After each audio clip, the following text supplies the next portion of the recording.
기독교의 교파마다 성경을 읽고 구원 얻는 도리에 관한 설명이 조금씩 차이가 납니다. 과연 어느 것이 하나님 말씀에 더 정확한 신앙적인 이해를 갖고 있는 것인지, 사람의 생각은 서로 달라서 교파 간의 통일성을 이루기는 간단하지가 않습니다. 그럼 우리가 속해 있는 장로교회는 개혁신학이라 이렇게 읽었는데 16세기의 칼빈의 가르침을 우리가 따르고 있습니다. 칼빈의 가르침은 그 이전에 있던 사람들과 달리 독특하게 나온 것이 아니고 예수 그리스도 그 이후의 사도와 그 다음에 초대 교회로부터 이어져온 복음 해석에 가장 합당한 성경에 일치된 증거가 무엇인가를 잘 분별하여 중세적인 교훈들 가운데서도 잘 배우고, 그래서 결국 16세기 종교개혁 때에 우리가 믿는 바의 도리가 성경적으로 이것이 합당하지 않은가라고 신학적인 입장을 개진하였고, 그것이 비단 칼빈뿐만 아니라 그 당대에 같은 이해를 가진 숱한 개혁주의 신학을 따르는 숱한 학자들의 무리가 있었는데, 그분들의 무리가 다 합쳐져서 교회적인 고백이 되어지고, 그 개혁주의 교백이요 또는 장로교 교백이 되어지면서 결국 오늘날 이르는 교단을 형성하게 되어집니다. 이 말씀을 왜 드리냐면, 도대체 구원이 우리에게 어떻게 주어지는 것인가라는 것을 설명드리기 위한 것이죠. 구원은 은혜로 주어집니다. 은혜로 주어지는데 그 은혜의 의미가 무엇인가라는 것에 있습니다. 은혜라는 것이 예수 그리스도의 공로로 우리가 구원받는다는 것을 의미합니다. 첫째는 그것입니다. 즉 우리가 하나님 앞에서 의롭다, 죄인된 자가 의롭다 되어짐에 있어서 죄의 값을 누가 갚아줄 것인가라는 것이죠. 우리가 지은 죄를 누가 갚아줄 것인가. 그럴 때에 죄의 값을 치러줄 이가 있어야 하는데, 그런 의미에서 공로적 원인은 예수 그리스도이겠다라는 설명을 우리가 고백합니다. 근데 이것은 장로교의 특징적 고백이 아니고 감리교나 모든 기독교는 다 같은 고백을 하는 통일적인 고백입니다. 즉 우리의 죄값을 누가 치르는가? 그게 바로 그리스도시다. 따라서 그리스도의 십자가의 죽으심과 그 부활이 우리의 죄를 사해줄 뿐만 아니라 우리를 의롭게 해주신다. 우리의 죄를 그의 피로 사해주시고 그의 의로 우리를 덧입혀 주신다. 그런 의미에서의 오직 그리스도만이 우리의 구원에 있어의 공로가 되신다라는 것은 모든 기독교 교파를 초월한 기독교이기만 하면 통일된 고백으로 가져야 하는 바로 그것입니다. 근데 장로교라는 것은 여기서 한 가지 더 나가는 것이 있습니다. 그것은 우리가 어떻게 하여야 그 구원을 받아 누릴 것인가, 어떻게 해야 예수 그리스도의 공로의 그 구원을 우리가 받아 누릴 것인가 했을 때, 그것은 오직 믿음이다라는 입장에서 장로교는 강한 천명을 합니다. 이 믿음을 내세우는 것은 장로교뿐만 아니라 캐톨릭이나 동방 종교를 제외한 개신교의 모든 사람이 원칙적으로 통일적으로 갖고 있습니다. 그러니까 종교개혁의 이유는 믿음에 있다고 볼 수가 있습니다. 그런데 장로교는 이 믿음이 누가 갖는 것인가라는 문제에서 그 개신교 교파 간의 상이점이 등장합니다. 장로교는 이 믿음은 내가 임의로 갖고자 하여 가질 수 있는 것이 아니요, 이 믿음은 죽은 자에게는 불가능한 것이니 하나님이 먼저 죽은 자를 살리는 일이 없으면, 하나님께서 먼저 생명 주어 그를 살리지 아니하면 우리에게 믿음이 가능치 않다라는 의미에서 하나님의 전적인 중생의 은혜를 먼저 강조합니다. 우리가 죽은 자 되었을 때, 죄로 부패한 죽은 자 되었을 때 하나님께서 그리스도의 공로로 말미암아 살 길을 열어주는들, 우리가 그것을 믿고 나갈 수 있는 그 은혜의 역사가 우리 안에 없으면 우리가 어찌 그리스도의 공로를 우리 것으로 수납할 수 있겠는가? 어찌 그것을 우리가 받아들일 수 있겠는가? 그 믿음의 수납의 통로가, 그 방식이 믿음인데, 그 믿음을 우리로부터 비롯된 것이 아니요, 주께서 우리 가운데 죽은 생명을 산 생명으로 바꾸시는 은혜를 주실 때 비로소 그것이 가능하다.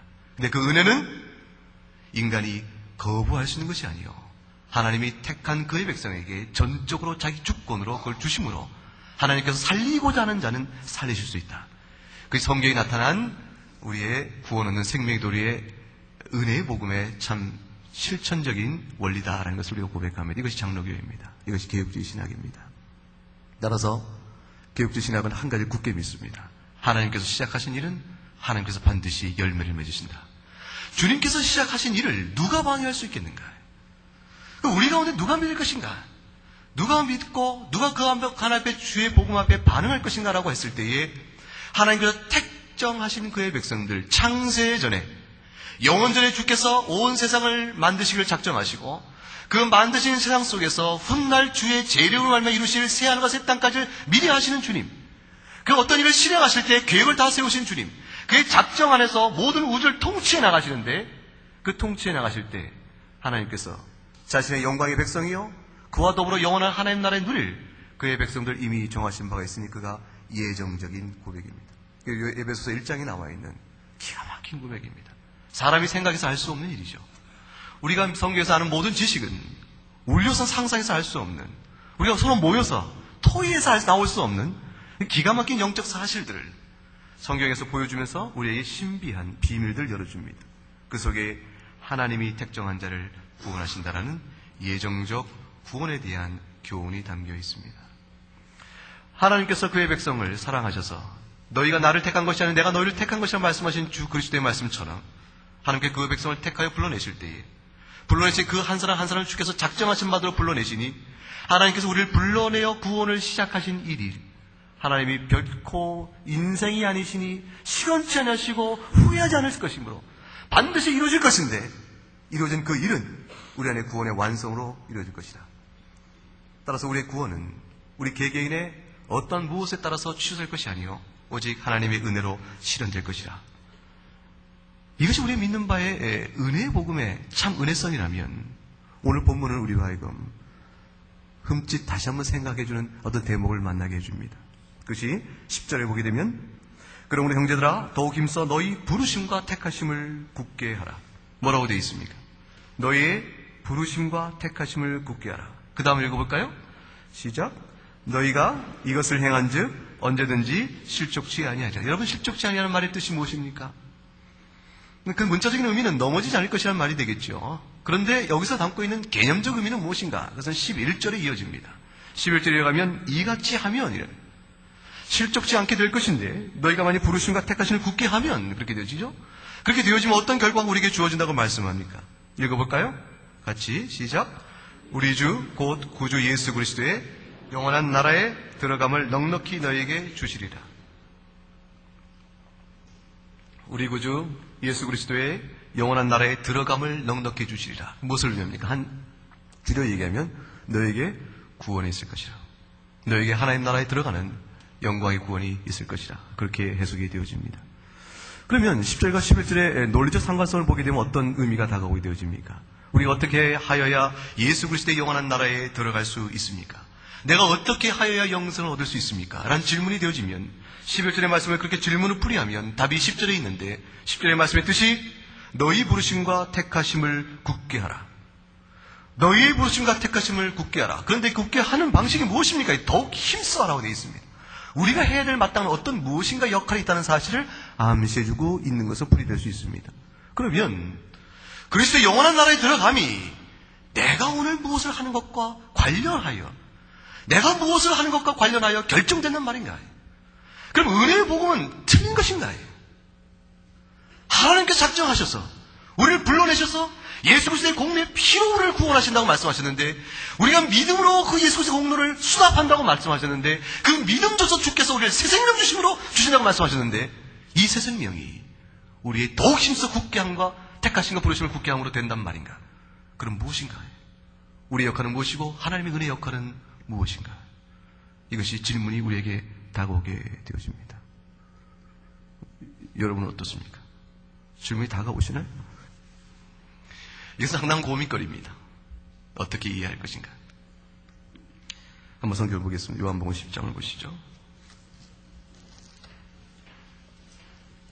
요한복음 10장 27절과 29절 말씀 27절과 29절 말씀 164페이지 어간에 있습니다. 같이 읽습니다. 27절부터 29절까지 내 양은 내 음성을 들으며 나는 저희를 알며 저희는 나를 따르느니라. 내가 저희에게 영생을 주노니 영원히 멸망치 아니할 터이요 또 저희를 내 손에서 빼앗을 자가 없느니라.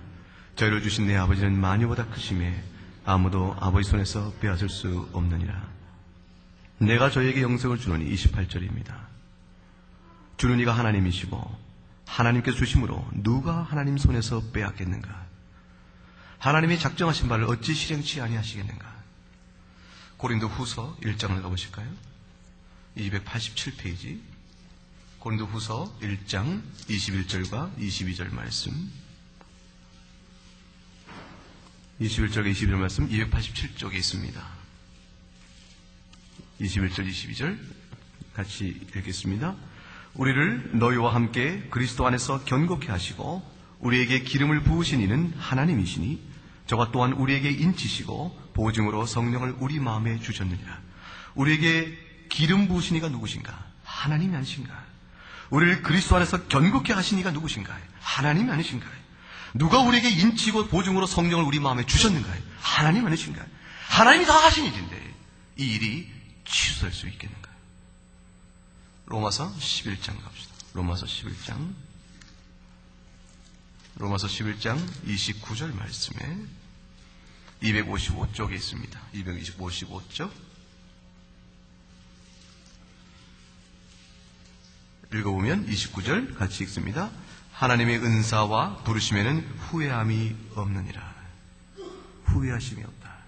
하나님께서 부르신 일을 어찌 거룩하게 하시고 그 거룩하신 일을 그의 영원한 그리스도 예수의 나라까지 넉넉히 들어가도록 하심에 있어서 그의 작정을 실현함에 있어서 하나님께서 후회함이 있으시겠는가? 빌립보서 1장을 가보실까요? 빌립보서 1장 318페이지 쪽에 있습니다. 빌립보서 1장 5절과 6절 말씀, 5절 6절 함께 읽겠습니다. 첫날부터 이제까지 복음에서 너희가 교제함을 인함이라. 너희 속에 착한 일을 시작하신 이가 그리스도 예수의 날까지 이루실 줄 우리가 확신하노라. 이 모든 네 가지 본문은 대표적으로 하나님께서 우리에게 영생을 주기로 그가 택정하셨다. 그가 하나님께서 우리를 인치시고 보증으로 성령을 주신다. 성령을 주신 그 하나님의 은사와 부르심은 결코 후회함이 없다. 그런데 우리에게 안에 시작하신 그 선하신 일을 시작하신 이가 그리스도 안에서 그 예수의 날까지, 그의 재림의 날까지, 그의 구원의 완성의 날까지 끝까지 이루실 줄 우리가 확신한다. 구원의 전적인 조건성과 절대적 은혜성을 명확하게 설명하고 있습니다. 이건 성경적 교훈입니다. 여긴 진리입니다. 여기서의 한치의 오차가 있을 수 없습니다. 그럼 오늘 본문의 말씀은 도대체 무엇인가라는 것입니다. 왜 하나님께서는 마치 부르심과 너희 택하심을 굳게 하라. 그리하면 너희가 실족지 아니할 것이요 실족지 아니하면 그리스도 예수의 날에 너희가 그 영원한 날에 비로소 들어갈 것이라고 말하는 최후의 구원의 그 영광의 자리 속에 오늘 우리가 살아가는 신앙의 어떤 양태가 의미 있게 역사한다고 관련성이 있는 것처럼 설명하는 것인가? 이것이 조건처럼 설명하는 것인가? 라는 것입니다. 그 이유가 도대체 무엇인가? 조건처럼 설명하는 성경 구절은 한두 구절이 아닙니다. 한두 구절 찾아볼까요? 골로새서 1장을 볼까요? 빌립보서 그 다음에 있는 골로새서 1장 23절 말씀.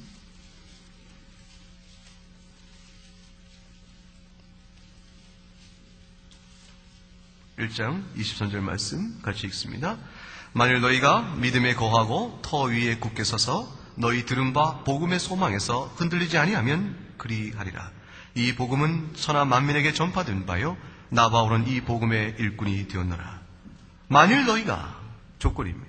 만일 너희가 뭐라고 되어 있습니까? 믿음에 거하고 터 위에 굳게 서서 너희가 들은 바 복음의 소망에서 흔들리지 아니하면 그리하리라. 흔들리지 아니하면 그리하리라. 어떤 조건성과 우리의 신앙적 양태의 조건성과 맞물려서 어떤 우리의 결과가 있을 것임을 암시해주고 있습니다. 마태복음 24장에 가도 주님께서 말씀하시기를 너희가 끝까지 견디는 자는 구원을 얻을 것이라고 말씀했습니다.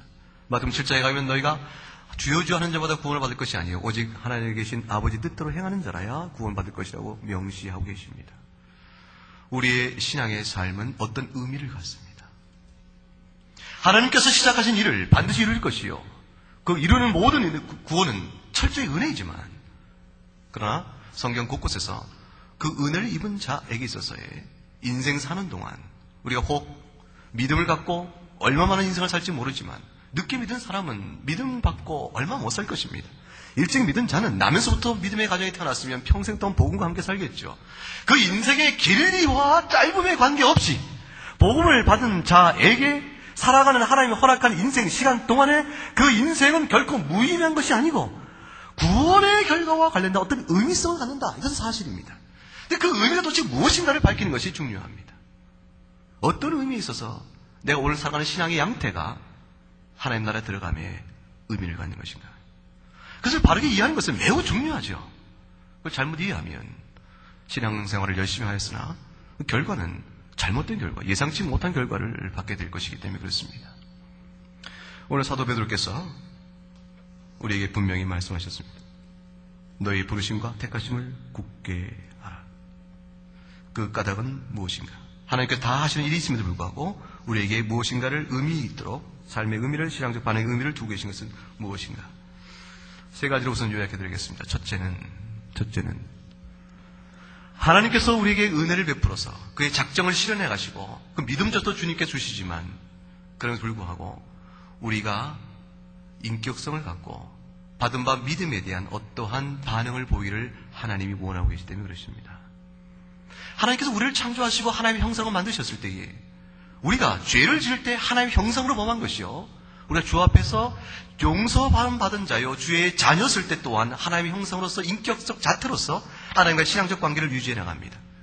내가 이제는 주를 부정했을 때 죄를 범한 자가 하나님을 인정함으로 신앙자요 하나님의 자녀임을 드러내기 시작합니다. 주께서 내게 베푸신 은혜가 무엇인가를 설명해 나갈 때에 하나님께서 내게 베푸신 은혜가 무엇인가를 증거해낼 때에 내가 하나님을 인정하는 하나님의 형상으로서의 인격성을 통해 그것을 증거해 나가기 시작합니다. 따라서 하나님께서는 우리에게 무엇인가를 하라고 말씀합니다. 이건 중요한 얘기입니다. 여러분 보세요. 빌립보서 2장을 한번 열어가 보실까요? 빌립보서 2장을 보게 되면 12절과 13절 말씀입니다.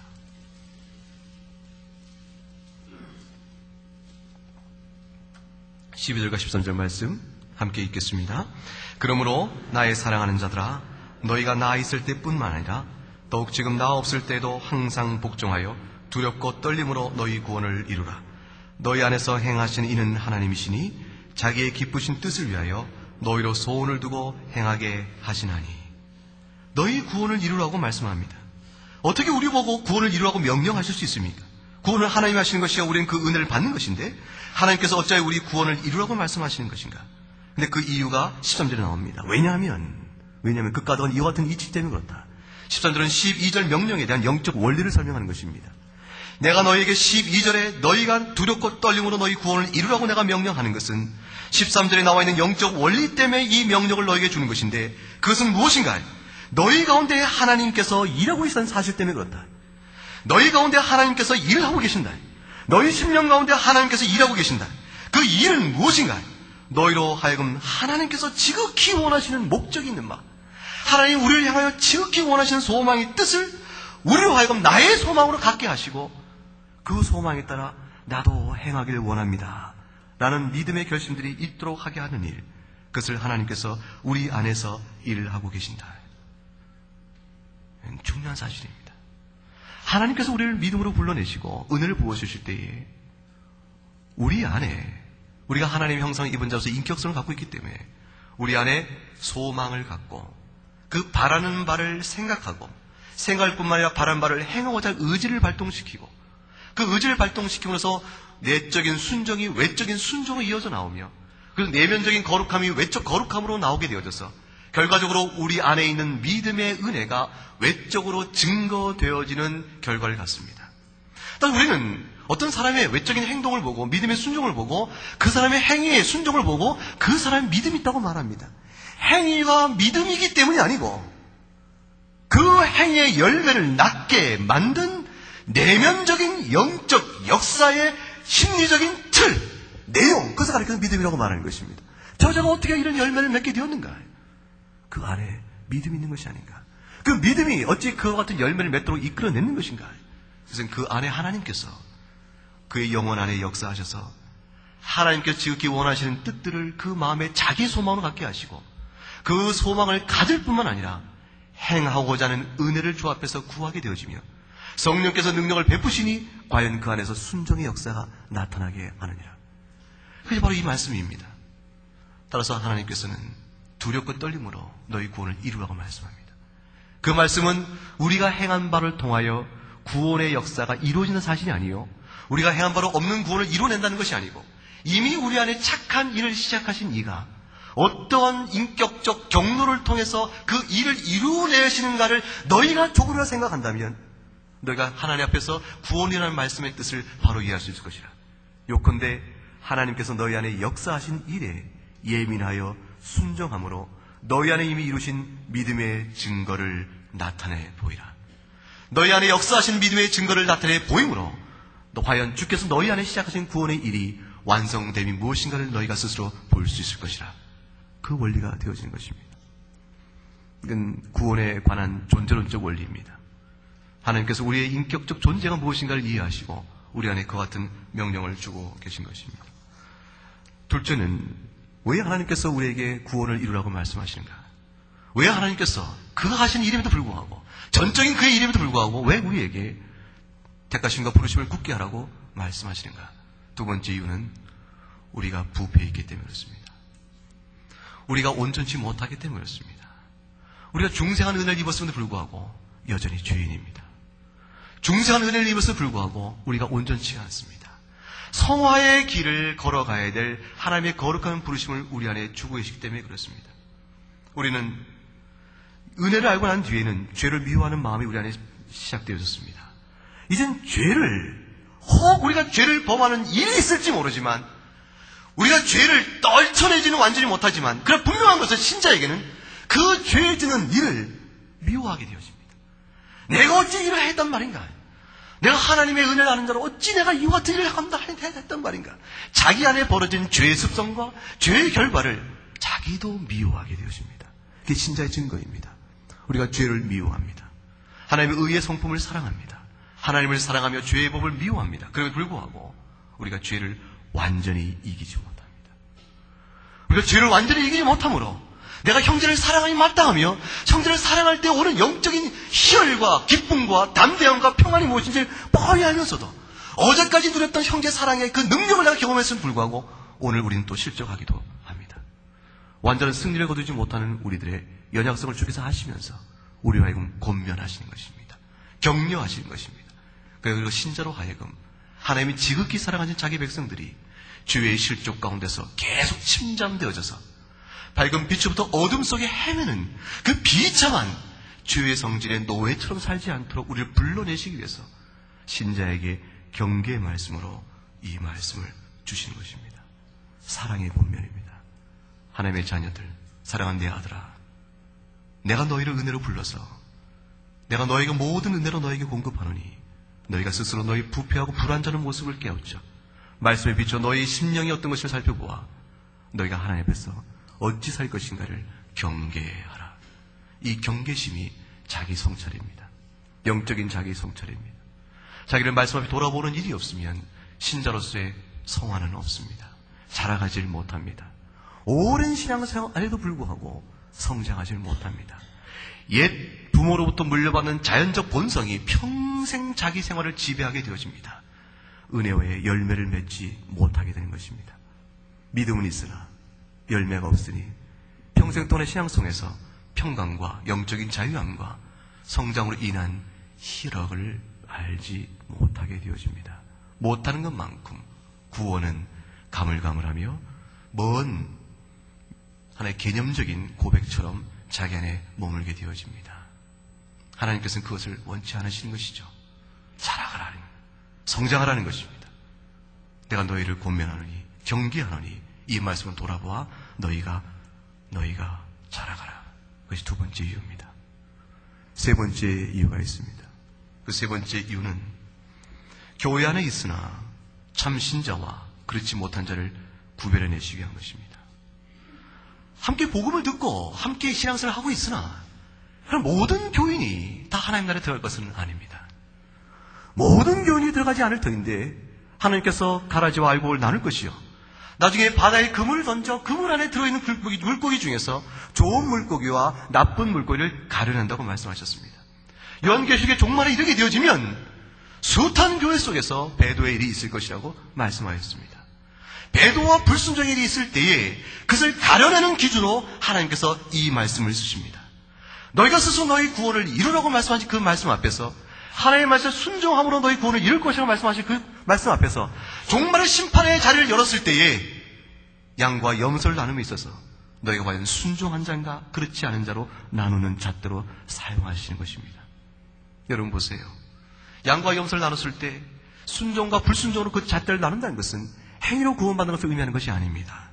그것은 곧 무엇이겠습니까? 이미 주께서 베푸신 은혜에 대한 내적인 은혜의 역사를 입어서 내 안에서 하나님께서 일하셔서 성령께 내 안에 소망을 주시는 바대로 내가 순종하고 나간 은혜의 누림이 있는 사람인가 아닌가를 증거로서, 외적인 증거로서 판별하실 뿐입니다.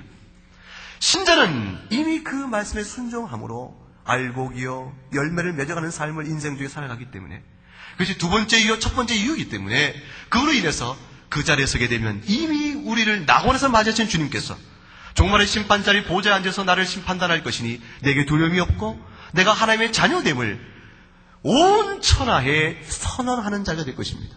신자의 심판은 상급의 심판일 뿐입니다. 그러나 주께서 교회 안에 속한 했으나 명목상 신자요, 그 심령 중심에서 주의 은혜를 고백지 아니하고 자신의 교양과 양심에 따라 살 뿐 진정으로 말씀에 비추하게 성찰하고 자기를 돌아봤던 은혜의 경험이 없는 자들, 진정한 의미 회개와 회심이 무엇인지 알지 못했던 자들, 그런 자들이 껍데기는 주의 신자로 설았지만 그러나 그것은 외식이요 위선이었던 자들을 가려냄에 있어서 주께서 오늘 경계의 말씀을 씁니다. 너희가 이 말씀 앞에서 너희 부르심을 굳게 하였는가? 너희가 너희 구원을 이루었는가? 이 말씀이 그들에게 적용이 되어집니다. 네가 살았다나 이름은 가졌으나 실로는 죽은 자라. 계시록 3장 1절에 말씀하셨습니다. 스스로 임의적으로 자신이 하나님 앞에서 구원받은 자라는 거짓된 증거 가운데서 스스로 취하여 자기를 스스로 위로하고 서로서로 위로하기 시작하는 것입니다. 믿음이 없는 자를 나 또한 믿음이 없음에 피차간에 우리가 이만하면 구원받은 자가 아니겠는가? 이만하면 믿는 것이지 뭐 다른 믿음이 있겠는가? 피차간에 서로를 위로하며 권면하며 진리를 거쳐서 받고 거짓을 진리로 삼으면서 교회 안에 말씀의 진리가 서가는 거룩한 삶의 부르심을 회방한 모든 자들, 그런 자들 주께서 마지막 구별해내실 때에 경계의 말씀은 기준으로 제시되어집니다. 우리가 이 일을 감당할 수 있겠는가? 다시 오늘 읽었던 베드로후서 1장을 보시면 1장 말씀 3절을 보시기 바랍니다. 1장 3절 말씀 같이 읽죠. 그의 신기한 능력으로 생명과 경건에 속한 모든 것을 우리에게 주셨으니 이는 자기의 영광과 덕으로서 우리를 부르신 자를 알므로 말미암니라. 이 일이 우리에게 감당할 만한가? 3절 말씀에 감당할 수 있다고 말씀합니다. 왜냐하면 그의 신기한 능력입니다. 그의 비밀의 능력입니다. 그의 비밀한 능력, 성령께서 우리에게 생명과 경건에 속한 모든 것을 우리에게 이미 주신다고 말씀하셨습니다. 이미 주셨으니 그러므로 인해서 우리를 자기의 영광과 덕으로서 우리를 부르신 자를 알므로 말미암이라. 내가 그리스도의 은혜를 아는 자이면 주 성령께 나를 중생케 하시고 중생케 하셔 내버려 두신 것이 아니라 나를 붙드시고 계심에 영원한 생명에 합당한 경건에 필요한 모든 것들을 우리에게 베풀어 주신다. 따라서 4절부터 이어보세요. 내가 이 보배롭고 지극히 큰 약속을 우리에게 주사 이 약속으로 말미암아 너희로 정욕을 인하여 세상에 썩어질 것을 피할 수 있게 하신다. 세상의 정욕으로부터 피할 수 있게 도우시며 하나님의 성품에 참여할 만한 자가 될 수 있도록 주께서 우리를 격려하시고 이끌으시고 도우신다. 이로써 우리에게 나타날 열매가 무엇인가? 믿음의 덕이, 덕의 지식이, 지식의 절제가, 절제의 인내가, 인내의 경건이, 경건의 형제 우애와 형제 우애의 사랑이 우리 가운데 열매로 더해질 것이라. 이것이 너에게 흡족할 것인즉 그러므로 너희가 그리스도를 알게 게으르지 않고 열매 없는 자가 될 것을 주께서 바라시고 너에게 인도하신 것이 아닌가. 예수 그리스도를 아는 자가 누구이며 예수 그리스도를 알게 게으르지 않은 자가 누구인가. 이 신기한 능력으로 주 안에서 생명과 경건에 속한 열매를 맺어가는 자들이라. 따라서 이런 것이 없는 자는 어떤 것인가? 9절에 영적 성격을 말합니다. 9절 읽어볼까요? 이런 것이 없는 자는 소경이라. 원시치 못하고 그의 옛죄를 깨끗게 하심을 잊었느니라. 그는 장님이라. 소경이라. 바리새인들을 가리켜서 너희가 소경된 자로 인도한 자가 되었다 했습니다. 진리를 알지 못하는 자라. 그들의 죄가 깨끗게 되었으나 깨끗한 것이 무엇이나 알지 못하는 자와 같다. 향방을 모른 채 사는 자라. 인생을 사는데 주를 믿고 하나님을 섬기며 교회 백성으로 사는데 근데 자기 인생이, 그 신앙이 어느 방향으로 가는 것인지 그 목적성과 인도하심의 뜻이 무엇인지를 전혀 개념 없이 산다는 것입니다. 그저 종교 생활의 흐름만 따라가고 형식은 갖췄으나 그 형식이 무엇을 위해 있는 것인지 내용과 실제적 의미는 깨우치지 못한 채 인생의 많은 세월을 보내게 된다라는 것입니다. 그런 자를 향해서 주께서 사랑하셔서 영적인 경계의 말씀으로 오늘 말씀을 주고 있는 것입니다. 정리하면 이렇습니다. 구원의 은혜는, 그 은혜의 구원은 부르심과 택하신 목적을 이루시기 위한 하나님께서 구원의 증거를 우리에게 나타내 보이시는 것을 말씀하기 위해서 부르심과 택하심에 경고히 하라고 말씀을 주신 것이라. 하나님께서는 우리로 하여금 하나님의 선한 뜻들을 사모하게 하십니다. 그리고 그 뜻에 따라 살고자 하는 지극한 간절한 소망을 우리에게 주십니다. 그 간절한 소망을 이룰 수 있는 실행의 능력을 하나님 베푸십니다. 온전치는 않을 것이나 할 수 있습니다. 소망하고 간절히 바라면 주께서 도우십니다.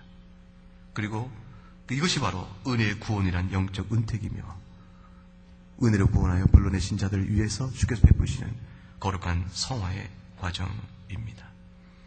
우리는 불완전할 것입니다. 우리 누구도 완전한 성화를 갖지 못하고 그렇기 때문에 우리 안에 이루어진 성화의 결과로 구원만을 받는다고 말하는 자는 이단입니다. 우리 안에 이루어진 의의 형태는 성령께서 우리에게 역사하신 의의 형태인데 그 의의 결과로 우리가 주 앞에서 의롭다함을 받지 못합니다. 그럼에도 불구하고 주께서 우리를 부르신 목적은 분명합니다. 참 신자라도 성화를 완전히 이루지 못한 것은 성경의 교훈입니다. 우리가 날마다 주의 은혜를 새롭게 체험해야 합니다. 그러나 그럼에도 불구하고 불완전한 성화, 곧 우리가 완전치 못함으로 죄의 성품에서 완전히 자유롭지 못하는 이 사실로 인해서 거룩함으로 부르시는 하나님의 영적 경계의 요청에 게으르거나 나태거나 귀를 막으면 신자로서 판단하기가 어려워지게 되어집니다. 그런 영적 원리가 그렇게 되어 있지 않게 되어 있습니다. 생명의 원리가 그렇게 되어 있지 않기 때문에 그렇습니다. 참 신자는 거룩한 삶의 요청 앞에서 자신들의 죄인됨을 확인하며 주의 은혜로 인한 거룩함의 성품을 날마다 덧입어 갑니다. 이들은 하나님의 말씀의 수준 앞에서 주의 말씀이 우리에게 권면하는 그 수준 앞에서 우리는 좌절합니다.